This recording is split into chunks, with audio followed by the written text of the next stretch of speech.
എപ്പോഴാണ് നമ്മൾ പരസ്പര ബന്ധമില്ലാതെ വായിൽ തോന്നുന്നതൊക്കെ വിളിച്ചു പറയുന്നത്? സമനില തെറ്റുമ്പോഴോ? ഒരു രാജ്യത്തെ പ്രസിഡന്റ് ഇത്തരത്തിൽ തനിക്ക് ഇഷ്ടമുള്ളതും താൻ ആഗ്രഹിക്കുന്നതുമായ കാര്യങ്ങൾ വിളിച്ചു പറയാൻ തുടങ്ങിയാലോ? പറഞ്ഞു വരുന്നത് ആരെക്കുറിച്ചാണെന്ന് ഏകദേശം ഒരു ധാരണ കിട്ടിയില്ലേ? അതെ, ആ ആളെക്കുറിച്ച് തന്നെ, നമ്മുടെ ഡൊണാൾഡ് ട്രംപ്. റഷ്യയിൽ നിന്ന് എണ്ണ വാങ്ങുന്നത് ഇന്ത്യ നിർത്തുന്നുവെന്ന് ആവർത്തിക്കുകയാണ് ഡൊണാൾഡ് ട്രംപ്. ഇറക്കുമതി ഇതിനകം കുറച്ചു കഴിഞ്ഞുവെന്നും US പ്രസിഡന്റ് ഡൊണാൾഡ് ട്രംപ് പറയുന്നുണ്ട്. യുക്രൈൻ പ്രസിഡന്റ് വ്ളാഡിമിർ സെലൻസ്കിയുമായി വൈറ്റ് ഹൗസിൽ നടത്തിയ കൂടിക്കാഴ്ചയ്ക്കിടെയാണ് ട്രംപിന്റെ ഈ പരാമർശം. പ്രധാനമന്ത്രി നരേന്ദ്രമോദിയുമായി താൻ ഫോണിൽ സംസാരിച്ചെന്നും റഷ്യയിൽ നിന്ന് എണ്ണ വാങ്ങുന്നത് നിർത്താമെന്ന് മോദി തനിക്ക് ഉറപ്പു നൽകിയെന്നും ട്രംപ് ബുധനാഴ്ച അവകാശപ്പെട്ടിരുന്നു. നിരന്തരം ഇത്തരം പരാമർശം ട്രംപ് നടത്തുകയും ഇന്ത്യ അത് തള്ളുകയും വീണ്ടും എണ്ണ വാങ്ങുകയും വരും മാസങ്ങളിലേക്ക് പോലും കരാർ നടത്തുകയും ചെയ്തിട്ടുണ്ട് എങ്കിലും ട്രംപ് തന്റെ സ്വപ്നം സത്യമാണെന്ന രീതിയിൽ ആവർത്തിച്ചുകൊണ്ടേയിരിക്കുകയാണ്. നേരത്തെ അവർ സ്വന്തം ആവശ്യത്തിന്റെ 38% എണ്ണയും റഷ്യയിൽ നിന്നായിരുന്നു വാങ്ങിയിരുന്നത്.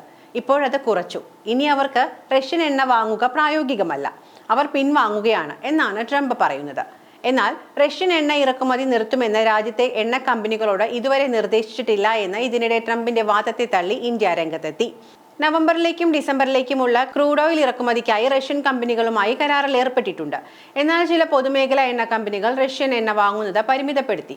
ഗൾഫ്, പടിഞ്ഞാറൻ ആഫ്രിക്ക, US, ലാറ്റിൻ അമേരിക്ക എന്നിവിടങ്ങളിൽ നിന്നുള്ള എണ്ണയും വാങ്ങി തുടങ്ങിയെന്ന് റിപ്പോർട്ടുകൾ പറയുന്നുണ്ട്.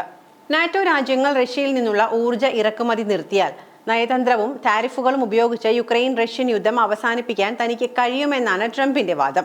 അതേസമയം റഷ്യൻ ക്രൂഡ് ഓയിലിനെ വളരെയധികം ആശ്രയിക്കുന്ന നാറ്റോ അംഗമായ ഹംഗറിയോട് മൃദു സമീപനമാണ് ട്രംപ് സ്വീകരിച്ചിരിക്കുന്നത്. ഹംഗറി ഒരുതരം കുടുങ്ങിയ അവസ്ഥയിലാണ്. അവർക്ക് കടലുമായി അതിർത്തിയില്ല.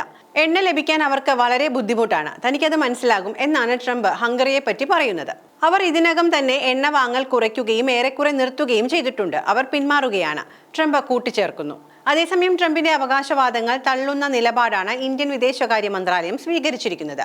പ്രധാനമന്ത്രി മോദിയും പ്രസിഡന്റ് ട്രംപും തമ്മിൽ ടെലിഫോൺ സംഭാഷണം നടന്നു എന്ന ചോദ്യത്തിന് ഇരു നേതാക്കളും തമ്മിൽ ഒരു സംഭാഷണവും നടന്നതായി തനിക്കറിയില്ല എന്നാണ് വിദേശകാര്യ മന്ത്രാലയ വക്താവ് രൺധീർ ജയ്സ്വാൾ പ്രതികരിച്ചത്. ഇന്ത്യ റഷ്യൻ എണ്ണ വാങ്ങുന്നത് നിർത്തുമെന്ന പ്രധാനമന്ത്രി നരേന്ദ്രമോദി തനിക്ക് ഉറപ്പ് നൽകിയെന്ന് ട്രംപ് കഴിഞ്ഞ ദിവസം പറഞ്ഞിരുന്നു. റഷ്യയെ ഒറ്റപ്പെടുത്താൻ ഇന്ത്യയുടെ ഈ തീരുമാനം സഹായിക്കുമെന്നും ട്രംപ് പറഞ്ഞിരുന്നു. എന്നാൽ മോദിയും ട്രംപുമായി കഴിഞ്ഞ ദിവസങ്ങളിലൊന്നും സംസാരിച്ചിട്ടില്ല എന്നും രാജ്യ താൽപര്യവും ഉപഭോക്തൃ താൽപര്യവും വിപണി സാഹചര്യങ്ങളും വിലയിരുത്തിയാണ് ഇന്ത്യ ഇറക്കുമതി നയം സ്വീകരിക്കുന്നത് എന്നുമായിരുന്നു ഇതിനോട് വിദേശകാര്യ മന്ത്രാലയത്തിന്റെ പ്രതികരണം. എന്നാൽ ഇന്നലെ വൈറ്റ് ഹൗസിൽ യുക്രൈൻ പ്രസിഡന്റ് വ്ളാഡിമിർ സെലൻസ്കിയുമായി നടന്ന കൂടിക്കാഴ്ചയിലും ഇന്ത്യ റഷ്യൻ എണ്ണ വാങ്ങുന്നത് നിർത്തുമെന്ന് ട്രംപ് ആവർത്തിച്ചിട്ടുണ്ട്. റഷ്യൻ പ്രസിഡന്റ് പുടിനുമായി ഹംഗറിയിൽ കൂടിക്കാഴ്ചയ്ക്ക് ട്രംപ് തീരുമാനിച്ചിട്ടുണ്ട്.